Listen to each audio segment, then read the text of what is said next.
வணக்கம். வாழ்க வளமுடன். மூவிரு முகங்கள் போற்றி முகம்பொழி கருணை போற்றி ஏவரும் துதிக்க நின்ற ஈராறு தோள் போற்றி காஞ்சி மாவடு வைக்கும் செவ்வேல் மலரடி போற்றி அண்ணான் சேவலும் மயிலும் போற்றி திருக்கைவேல் போற்றி போற்றி வெற்றிவேல் முருகனுக்கு அரோகரா. திருமண மண்டபம் இதுதான் நம்ம பார்க்க போகிற தலைப்பு. அதாவது அதுக்கு முன்னாடி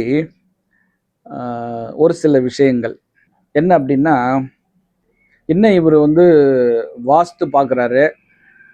ஆனால் இவர் சில வீடியோக்கள்லாம் வேற ஒரு வீடியோலாம் இவர் இவரோட யூடியூப்ல போட்டுட்ருக்காரு அப்படின்னு சொல்லிட்டு உங்களுக்கு கேட்குறதுக்கு தோணலாம். நிறைய பேர் என்னை கேட்டிருக்காங்க, என்னென்ன வீடியோ நான் போட்டிருக்கேன் அப்படின்னா, நான் என்னுடைய பையனை திருப்பாவை பாட வச்சு, திருப்புகழ் பாட வச்சு, அதே மாதிரி திருமுறையில் ஒரு சில பதிகங்களை பாட வச்சு நான் என்னுடைய யூடியூப் சேனலில் போட்டுட்ருக்கேன். மக்கள் பார்க்கட்டும், அது ஒரு அவங்களுடைய பசங்களுக்கு இந்த மாதிரிலாம் சொல்லி கொடுக்கணுன்ற ஒரு எண்ணத்தில் நான் பண்ணிகிட்ருக்கோம். ரெண்டாவது, நான் ஒரு 6 ஆண்டு காலமாக திருமுறை நேர்முக பயிற்சி வகுப்புக்கு கிளாஸ் போயிட்டுருக்கேன். அதில் என்னென்னா, அது காலையிலும் நடக்கும், மதியமும் நடக்கும். அதாவது ஒரு மாதத்துக்கு ஒரு நாள், ஒரு ஞாயிற்றுக்கிழமை, அது பெரும்பாலும் 3வது ஞாயிற்றுக்கிழமையாக தான் இருக்கும். காலையில் ஓதுவார் வருவார். ஒரு பதிகத்தை எப்படி பாடணும், என்ன ராகத்தில் பாடணும், அதுக்கு எந்த நடையில் பாடணும், அப்படின்லாம் அழகாக பாட வைப்பார். அவர் சொல்லி கொடுப்பார், இப்படி தான் பாடணும் அப்படின்னு சொல்லிடலாம். ஸோ அது காலையில் முடிஞ்சதுக்கப்புறம் மதியத்தில் அந்த பாடல்களுக்கு விளக்கம் சொல்வதற்கு ஒரு பேராசிரியர் வருவார். இது இது 6 ஆண்டு காலம் நான் அந்த வகுப்பில் கலந்துக்கிட்டு இருக்கேன். இப்போ அந்த 6 ஆண்டு காலம் முடிஞ்சது இந்த மாதத்தோட, இந்த டிசம்பரோட அந்த 6 ஆண்டு அந்த திருமுறை நேர்முக பயிற்சி வகுப்பு முடிந்தது. அடுத்து தொகுப்பு இது 2 வருஷத்துக்கு ஒரு முறை தான் இந்த வகுப்பு ஆரம்பிப்பாங்க. மொத்தம் 24 வகுப்பு நடக்கும். அதில் அதில் என்ன சொல்லித்தராங்க அப்படின்னா, நால்வர் பெருமக்களான ஞானசம்பந்தர், திருநாவுக்கரசர், சுந்தரமூர்த்தி சுவாமிகள், மாணிக்க வாசகர், இவங்க 4 பேரும் பாடிய பாடல்களை தான் அந்த வகுப்பில் சொல்லித்தராங்க. இதுக்கு திருமுறைன்னு பேர். இப்போ அடிஷ்னலாக ஒன்று திருமந்திரமும் சேர்த்துருக்காங்க. ஸோ இந்த ஆண்டுலேருந்து அந்த திருமந்திரமும் சேர்ந்து தான் சொல்லித்தராங்க. அதை இசையோடு எப்படி பாடணும் அப்படின்னு சொல்லி அந்த வகுப்புக்கு போயிட்டுருக்கேன். அது இப்போ அந்த தொகுப்பு முடிஞ்சது. இப்போ நான் ஒரு சில மாதங்களாக தான் நாம் இந்த ரெக்கார்ட் பண்ணி நம்ம போடலாமே, இது மக்களுக்கு பயனுள்ளதாக இருக்கும், வர முடியாதவங்களுக்கும் இது எப்படி பாடணும். ஆனால் நிறைய பேர் யூடியூப்பில் பாடுறாங்க ஓதுவா மூர்த்திகள்லாம், அவங்க கச்சேரியில் எப்படி பாடணுமோ அப்படி தான் பாடுறாங்க. பட் டைரெக்டாக நம்ம எடுத்த உடனே கச்சேரிலாம் பாட முடியாது. ஸோ அதுக்குன்னு ஒரு சில வழிமுறைகள்லாம் இருக்குது. அதை பின்பற்றி தான் நம்ம அந்த பதிகங்களை படிக்கணும். ஸோ அதுக்கு முறையாக நம்ம கிளாஸ் போனால் தான் அதை படிக்க முடியும். ஸோ அந்த வகையில் இந்த திருமுறை கிளாஸில் ஓதுவார் எப்படி நமக்கு சொல்லி கொடுக்குறாங்க அப்படின்றத நம்ம ரெக்கார்ட் பண்ணி மற்றவங்களுக்கும் போடலான்ற ஒரு எண்ணத்தில் தான் நான் இதை ரெக்கார்ட் பண்ணி அதை தேவையில்லாத பாகத்தெல்லாம் கட் பண்ணிவிட்டு தேவையானதை மட்டும் நான் என்னுடைய யூடியூப்பில் நான் போட்டுட்ருக்கேன். இது மக்கள் பயன்பெறணும். வர முடியாதவங்களாம் எப்படி ஒரு ஊரில் ஒரு கோவில் இருக்குதுன்னா அது திருவிழா பண்ணுவாங்க, சுவாமி வீதி உலா வருவார். அப்போ ஏன் அந்த வீதி உலா வச்சாங்க அப்படின்னா, அது குழந்தைகள், ரொம்ப வயசானவங்களால கோவிலுக்கு போயிட்டு சுவாமியை தரிசனம் பண்ண முடியாது. ஸோ அப்படி இருக்கிறவங்களுக்காக சுவாமியை வீடு தேடி தரிசனம் கொடுப்பார். அந்த முறையில் தான் அந்த திருவிழா, ஊர்வலம், சுவாமி ஊர்வலம்லாம் ஏற்பாடு பண்ணாங்க. ஸோ அதே மாதிரி தான் இப்போ என்னால் வகுப்புக்கு வந்துலாம் படிக்க முடியல, நான் யூடியூப்பில் பார்த்து நான் இதை கற்றுக்கிறேன் அப்படின்னு நினைக்கிறவங்களுக்கெல்லாம் இது உதவியாக இருக்கும் அப்படின்ற எண்ணத்தில் தான் அதை ரெக்கார்ட் பண்ணி நான் என்னுடைய யூடியூப்பில் போட்டுட்ருக்கேன். ஸோ இதுக்கு நிறைய பேர் கேட்டுட்ருக்காங்க. இது நிறைய பேர் என்ன கேட்டாங்க, என்ன நீங்கள் வாஸ்து பற்றி பேசுவீங்கன்னு பார்த்தா நீங்கள் இந்த ஆன்மீக சம்பந்தமாக போயிட்டு இதெல்லாம் போடுறீங்களே அப்படின்னு சொல்லி கேட்டாங்க. ஸோ அதனுடைய பலன் வந்து அவங்களுக்கு தெரியல. நம்ம என்ன பண்ணுறது, சும்மா வந்து சரி ஓகே நான் பேசுகிறேங்க, வாஸ்துவும் தனியாக பேசுகிறேன்னு சொல்லிட்டு நம்ம அதை வந்து கடந்து தான் வந்திருக்கோம். ஸோ அதனால் இது வந்து யாருக்கெல்லாம் தேவையோ அதெல்லாம் நீங்கள் பயன்படுத்திக்கோங்க. இல்லைன்னா ஜஸ்ட்டு நீங்கள் வந்து அதை ஃபார்வர்ட் பண்ணிவிட்டு நீங்கள் போயிடலாம். உங்களுக்கு என்ன தகவல் கிடைக்குதோ அதை மட்டும் நீங்கள் பார்த்துக்கோங்க. அந்த வாஸ்து தகவல் மட்டும் நீங்கள் எடுத்துக்கோங்க. ஸோ இது வந்து மக்கள் பயன்பெறணுன்றதுக்காக தான் இந்த விஷயத்தை நம்ம பண்ணிகிட்ருக்கோம்.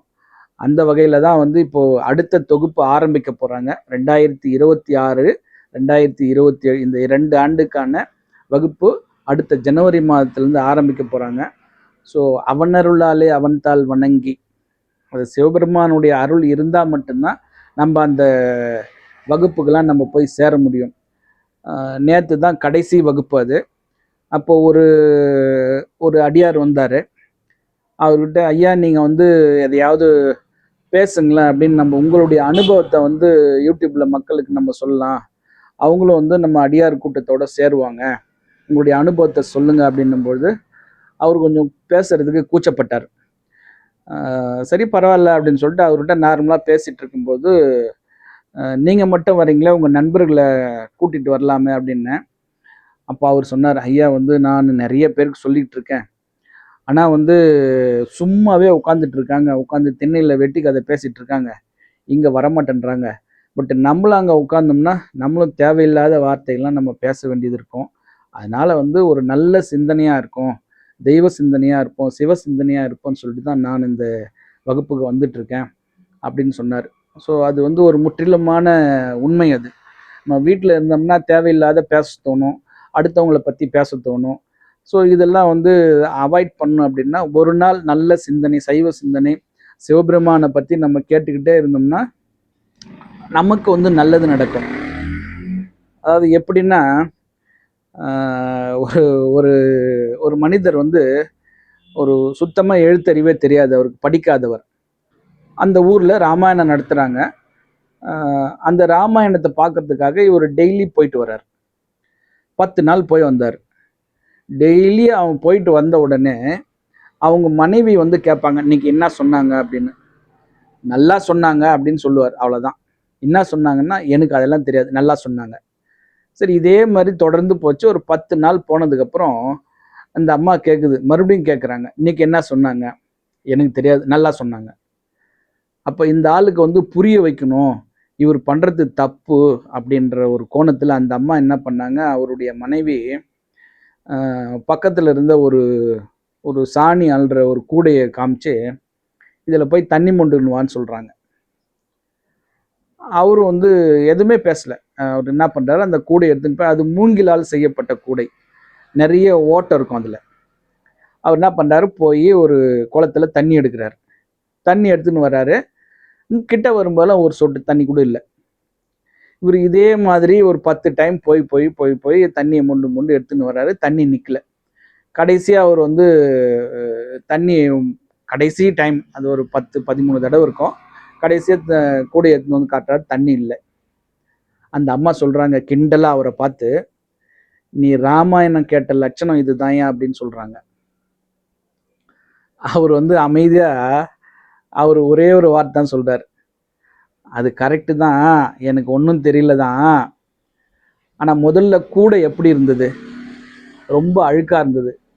இப்போ நான் போய் தண்ணி மொண்டுன்னு வந்தேன்ல ஒரு 10 13 முறை, இப்போ அந்த கூடையில் இந்த அழுக்கெல்லாம் போயிட்டு கூடை சுத்தமாயிடுச்சு பாரு அப்படின்னு சொன்ன உடனே அந்த அம்மாவுக்கு சுருக்குன்னு உரைச்சிச்சான். அவரு வந்து எதுவுமே தெரியலன்னும் பொழுது அவரு சுத்தமாயிட்டார்ல, அவருடைய மனம் சுத்தமாயிடுச்சு இல்லை. அப்போ அந்த அம்மா வந்து வெட்கி தலை குனிஞ்சதா இந்த கதை முடியும். ஸோ அதே மாதிரி நாம் வந்து படிக்க முடியல, பாட முடியலன்னு நம்ம வந்து கவலையே பட வேண்டாம். நம்ம அதை போய் காதில் கேட்டோம்னாலே நாம் வந்து சுத்தமாகும், நம்ம மனசு சுத்தமாகும். நம்ம மனம் சுத்தமாச்சுன்னா நம்முடைய எண்ணங்கள் வந்து நல்ல எண்ணங்களாக இருக்கும். அப்போ நல்ல எண்ணங்கள் வரும்பொழுது நம்ம செய்யக்கூடிய செயல் வந்து நல்ல செயலாக இருக்கும். ஸோ அது வந்து நம்மளை வெற்றி பாதைக்கு கூட்டிகிட்டு போவோம். இந்த காரணத்துக்காக தான் நான் இந்த நேர்முக பயிற்சி வகுப்பில் நானும் போய் என்னை ஆட்படுத்திக்கிட்டேன். அதாவது எனக்கு வந்து இந்த 5½ ஆண்டு காலம் வந்து அதனுடைய அருமையே எனக்கு தெரியல. அந்த அழுக்குப்பட்ட கூடையா தான் நானும் இருந்தேன். இப்போ ஒரு 6 மாத காலமா தான் சரி நாமளும் வந்து படிக்கணும் அப்படின்னு சொல்லிட்டு, அந்த அழுக்கெல்லாம் விலகி படிக்கணும்னு சொல்லிட்டு ஆரம்பிச்சு, நாமளும் அந்த பதிகங்கள படிச்சுக்கிட்டு வரோம். ஸோ வாய்ப்பு இருக்கிறவங்க பயன்படுத்திக்கோங்க. அதாவது நாம படிக்கிறோம், பாட்டு பாடுறோம், எனக்கு படிக்க வரல அப்படின்லாம் நம்ம எதையுமே கவலையே பட வேண்டாம். நீங்க அமைதியா வந்து உங்களால 1 மணி நேரம் உட்கார முடியுமா? உட்காந்துட்டு அந்த காதால கேட்டுட்டு வாங்க. அதுவே போதும். ஸோ அங்க யாரும் உங்கள வந்து கேள்வி எல்லாம் கேட்க மாட்டாங்க. கோல் எடுத்து அடிக்க மாட்டாங்க. பெஞ்ச் மேல நில்லுலாம் சொல்ல மாட்டாங்க. ஸோ இறைவனுடைய புகழ நம்ம வந்து கேட்குறோம். அவ்வளோதான். ஸோ அந்த வகுப்புல. ஸோ அத தான் நம்ம வந்து இப்போ கொஞ்ச நாளா நான் என்னுடைய யூடியூப்ல அத வந்து ரெக்கார்ட் பண்ணி போட்டுட்ருக்கேன். இது ஒரு சாதாரண வேலை கிடையாது. என்னுடைய அன்றாட பணியிலும் சேர்த்து இதை வந்து அடிஷ்னலாக நான் வந்து ஒரு எக்ஸ்ட்ரா டைம் எடுத்து தான் இதை வந்து நான் ரெக்கார்ட் பண்ணி அதை எடிட் பண்ணி உங்களுக்கு வந்து கொடுத்துட்ருக்கேன். ஸோ இது வந்து மக்களுக்கு வந்து நல்ல வகையில் நான் வந்து சேர்த்தேன்னு சொல்லிட்டு ஒரு ஒரு மிகப்பெரிய சந்தோஷம் இருக்குது. ஸோ தேவை இருக்கிறவங்க பயன்படுத்திக்கோங்க, தேவையில்லாதவங்க இது சைலண்ட்டாக விட்டுட்டு நம்ம அடுத்த வேலைக்கு போயிடலாம். ஸோ இதுதான் முதல்ல நம்ம பார்க்க வேண்டியது. 2வது விஷயம் என்னென்னா, திருமண மண்டபம். இது வந்து வாஸ்து சம்மந்தப்பட்டது. எனக்கு வந்து ஒரு சென்ற வாரம்லாம் நிறைய என்கொயரி. என்ன அப்படின்னா, நாங்கள் வந்து வீடு கட்ட போகிறோம், இடம் வந்து சின்னதாக இருக்குது, நாங்கள் வந்து பிளான் போட்டுட்டோம், உங்களுக்கு அனுப்பி வைக்கிறோம், நீங்கள் அந்த பிளான் வந்து கரெக்ஷன் பண்ணி கொடுக்க முடியுமான்ற ஒரு கேள்வி. இதே மாதிரி நிறைய என்கொயரி. நீங்கள் இடத்த வந்து பார்க்க முடியுமா? ஒரு தெருக்குத்து உள்ள இடம் இருக்குது, அது ரொம்ப நாளாக விற்காமல் இருக்குது, அவங்க விற்கணும்னு சொல்கிறாங்க, ஆனால் விற்க மாட்டேன்து, நான் வாங்கலான்னு இருக்கிறேன், நீங்கள் வந்து பார்த்து சொல்கிறீங்களா அப்படின்ற ஒரு விஷயம். அதுக்கப்புறம் ஒரு ஒரு மிகப்பெரிய ஒரு காமெடியான ஒரு விஷயம் என்னென்னா, ஒரு திருமண மண்டபம் நாங்கள் வந்து கட்ட போகிறோம், அந்த இடம் வந்து கொஞ்சம் கோஸாக இருக்குது, எது எது எங்கெங்கே வைக்கணும்னு நீங்கள் வந்து சொல்ல முடியுமா அப்படின்னு சொல்லி கேட்கறதுக்காக எனக்கு ஃபோன் பண்ணுறாங்க. அவங்க எப்படி பேசுகிறாங்க அப்படின்னா, நீங்கள் வாஸ்து பார்ப்பீங்களா, நம்ம என்ன பண்ண போகிறோம் அப்படின்னு பக்கத்தில் இருக்கிறவர்கிட்ட கேட்குறாரு. கல்யாண மண்டபம் கட்ட போகிறோம், கல்யாண மண்டபம் கட்ட போகிறோம், உங்களுக்கு வாஸ்து பார்க்க தெரியுமா? அப்படின்னா கல்யாண மண்டபம்னா நீள அகலம் எவ்வளோ இருக்கணும், என்ன கேட்குறாங்க. நீள அகலம் எவ்வளோ இருக்கணும், எது எது எங்கெங்கே வரணும், இடம் வந்து எங்களுக்கு கொஞ்சம் கோஸாக இருக்குது, அது என்ன பண்ணலாம், அதை வந்து எப்படி எங்களுக்கு மாற்றி கொடுப்பீங்க, இது மெயினான இடத்துல இருக்குது, மெயின் ரோட் டச்லேயே இருக்குது அப்படின்னு சொல்லி ஒரு ஒரு விஷயத்தையும் பக்கத்தில் இருக்கிட்ட கேட்டு கேட்டு சொல்கிறார். ஐயா, நீங்கள் அடுத்தவங்களை கேட்டு கேட்டு சொல்கிறீங்க, நீங்கள் ஃபோன் அவர்கிட்டே கொடுங்க, நான் பேசுகிறேன்னு. அப்புறம் சரி இந்தாங்கன்னு சொல்லிட்டு அவர் ஃபோனை கொடுத்தாரு. அப்புறம் அவர்கிட்ட அவர் வாங்கி, நாங்கள் இந்த மாதிரி மெயின் ரோட்டில் இருக்கிறோம், கல்யாண மண்டபம் கட்ட போகிறோம், இடம் கொஞ்சம் முன்ன பின்ன இருக்குது, அதான் நீங்கள் வந்து பார்க்க முடியுமா அப்படின்னு சொல்லி கேட்டாப்புல. ஐயா, எனக்கு கல்யாண மண்டபத்துக்கெலாம் வாஸ்து பார்க்க தெரியாது, எனக்கு ஏதோ சின்ன சின்ன வீட்டுக்கு மட்டும்தான் வாஸ்து பார்க்க தெரியும் அப்படின்னு. என்னங்க இப்படி சொல்கிறீங்க அப்படின்னாரு. ஆமாங்க, ஏன் நீங்கள் கல்யாண மண்டபம் பெருசாக கட்டுவீங்க, ஏன் அதில் எனக்கு ஒன்றும் தெரியாது ஐயா, அவ்வளோ பெரிய ஆள்லாம் நம்ம இல்லை, எனக்கு சின்ன சின்ன வீடு தான் எனக்கு வந்து வாஸ்து பார்க்க தெரியும் அப்படின்னு சொன்னேன். ஒரு என்ன அப்படி சொல்லிட்டீங்க அப்படின்னாரு. ஏன்னா நான் ஏன் அந்த விஷயத்தை நான் சொல்கிறேன்னா, ஒரு ஒரு கல்யாண மண்டபம் நம்ம கட்ட போகிறோம், நான் ஏன் இதை வந்து ஜட்ஜ் பண்ணேன்னா, என்னோட நம்பர் எப்படி கிடைச்சிதுன்னு கேட்டேன். அவர் உடனே ஒரு பதில் சொல்கிறார், நான் ஆன்லைனில் தட்டி எடுத்தேன் அப்படின்றாரு. இந்த தட்டுறது தான் அங்கே மெயின் விஷயமே, இந்த வார்த்தை. ஸோ அதை நம்ம பிடிச்சிட்டோம். பிடிச்சதுக்கப்புறம் நம்ம சொல்கிறோம், ஐயா இதெல்லாம் கேட்டுட்டு, ஐயா நீங்கள் வந்து கல்யாண மண்டபம் கட்ட போகிறீங்க, அதுக்கு பெருசாக ஒன்றும் வாஸ்துலாம் பார்க்க தேவையில்லை, எனக்கு தெரிஞ்ச வரைக்கும் சொல்கிறேன், அதை என்ன நீங்கள் வந்து ரூமாக கட்ட போகிறீங்க, ஒரு மாப்பிள்ளை ரூம் பொண்ணு ரூம் இருக்கும் போது கிச்சன் வைக்க போகிறீங்க, கீழே டைனிங் ஹால், மேலே வந்து மேரேஜ் ஹால் வைக்க போகிறீங்க, அவ்வளோதானே, இது உங்களுக்கே தெரியும், நீங்களே கட்டுங்க அப்படின்னு சொல்லியாச்சு. இல்லை இருந்தாலும் நீங்கள் இடம் வந்து கொஞ்சம் கோஸாக இருக்குது, அதனால் வந்து பார்ப்பீங்களா அப்படின்னாரு. ஸோ நான் ஒரு அமௌண்ட் சொன்னேன், இந்த அமௌண்ட் ஆகும், நான் வந்து பார்க்குறேன் அப்படின்னேன். என்ன அவ்வளோ அமௌண்ட் கேட்குறீங்க, நீங்கள் வாஸ்து தானே சொல்ல போகிறீங்க அப்படின்னாரு. ஐயா நான் அதுக்கு தான் முதல்ல சொன்னேன், எனக்கு கல்யாண மண்டபத்துக்குலாம் வாஸ்து தெரியாது, நான் சின்ன சின்ன வீட்டுக்கு வாஸ்து பார்க்குறவன் அப்படின்னு சொன்ன உடனே அவர் அப்படியா சரி அப்போ நீங்கள் கேரளாவிலேருந்து பேசுகிறீங்களா அப்படின்றாப்புல. அதாவது நான் இருக்கிற ஊர் திருவண்ணாமலையிலேருந்து தான் பேசுகிறாரு. என் நம்பரை வந்து ஆன்லைனில் தட்டி எடுத்தன்றாரு. ஆன்லைனில் எப்படி சர்ச் பண்ணி எடுத்தாருன்னு தெரியல. அப்போ நீங்கள் கேரளாவிலேருந்து பேசுகிறீங்களான்னு கேட்குறாரு. ஸோ இதெல்லாம் நான் முதல்ல ஜட்ஜ் பண்ணி தான் நான் எனக்கு கல்யாண மண்டபத்துக்குலாம் வாஸ்து தெரியாதுன்னு சொன்னேன். ஸோ இந்த விஷயம் வந்து நம்ம வழக்கமாக பார்க்குறது தான். பட்டு அந்த பேசுகிற விதம், நம்ம டெலிவரி பண்ணுற விதம் இருக்கு இல்லையா, அதை வந்து ஒரு அழகாக வந்து பண்ணியிருக்கணும். ஸோ இறைவன் வந்து எல்லா நேரத்திலையுமே நமக்கு சமீட்சையாக உணர்த்திக்கிட்டே இருப்பார். நான் வந்து இன்னைக்கு காலையில் நான் அலுவலகத்துக்கு கிளம்புறேன். கிளம்பும்போது எதிர்த்தாப்புல ஒரு அம்மா கொடுவாயத்துன்னு போகிறாங்க.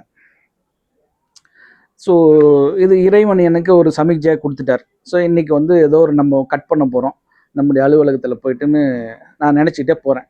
போயிட்டு அங்கே என்னுடைய அந்த பெட்ரோல் பம்பில் ஒரு பம்ப் வந்து பஞ்சர் ஆகிடுச்சு, அந்த ஓஸ் வந்து பெட்ரோல் போடுற ஓஸ். அந்த ஸ்டாஃப் வந்து சொல்கிறாப்புல, சார் இந்த மாதிரி பெட்ரோல் ஓஸ் வந்து லீக் ஆகுது அப்படின்றாப்புல. சரி ஓகே, அதுக்கப்புறம் பம்பை ஆஃப் பண்ணிவிடுங்கன்னு சொல்லிவிட்டு பம்பை ஆஃப் பண்ணிவிட்டு அந்த ஓஸை வந்து கழட்டி அதை கட் பண்ணி அந்த பஞ்சர் ஆன வரைக்கும் கட் பண்ணிவிட்டு அதுக்கப்புறம் ரீஜாயின் போட்டு அந்த நாசெல்லாம் போட்டு பம்பை ரன் பண்ணியாச்சு. ஸோ இறைவன் எனக்கு வந்து காலையில் அந்த கிளம்பும்போதே அந்த சமீட்சையை கொடுத்துட்றாரு. அப்போ ஒவ்வொரு விஷயமும் நமக்கு பேசும்போதும் சரி செயலாலும் சரி இறைவன் நமக்கு வந்து உணர்த்திக்கிட்டே இருக்கார். இதை வந்து எப்படி நம்ம கண்டுபிடிக்க முடியும் இந்த இறைவன் சமீட்சையெல்லாம் அப்படின்னா, உங்கள் வீடு வடகிழக்கு பகுதியை வந்து பர்ஃபெக்டாக இருந்தால் உங்களால் இதை கண்டுபிடிக்க முடியும். ஸோ யாரோட வீடெல்லாம் வடகிழக்கு பக்காவாக வாஸ்து பண்ணி நீங்கள் அமைச்சிருக்கீங்களோ அவங்களெல்லாம் நடக்க போகிறது, அதாவது இறைவன் சொல்கிறத நம்ம வந்து சமீட்சையிலும் சரி அது நிமித்தமாகவும் சரி, நம்ம காதால் கேட்குறத நிமித்தம்னு சொல்லுவோம், அந்த நிமித்தமாகவும் சமீட்சையாகவும் நம்மளால் உணர முடியும். அப்போ உங்களால் இதை உணரணும் அப்படின்னா உங்களுடைய வீடு வடகிழக்கு பகுதி பக்காவாக இருக்குதான்னு செக் பண்ணிக்கோங்க. அப்படி பக்காவாக இருந்தால் உங்களாலையும் இதை வந்து இறைவனுடைய குறிப்பை வந்து உணர முடியும். இந்த அற்புதமான தகவலை கொடுக்க உதவி இந்த பிரபஞ்சத்திற்கு என் மனமார்ந்த நன்றி. மீண்டும் ஒரு நல்ல தகவலோடு சந்திக்கின்றேன். ஆறிரு தடந்தோல் வாழ்க, ஆறு முகம் வாழ்க, வெற்பை கூறுசை தனிவேல் வாழ்க, குக்குடம் வாழ்க, செவ்வேல் ஏறிய மஞ்சை வாழ்க, யானை தன் அணங்கு வாழ்க, மாறிலா வள்ளி வாழ்க, வாழ்க சீர் அடியார் எல்லாம், வெற்றிவேல் முருகனுக்கு அரோகரா. வணக்கம். வாழ்க வளமுடன், எல்லாம் செயல் கூடும்.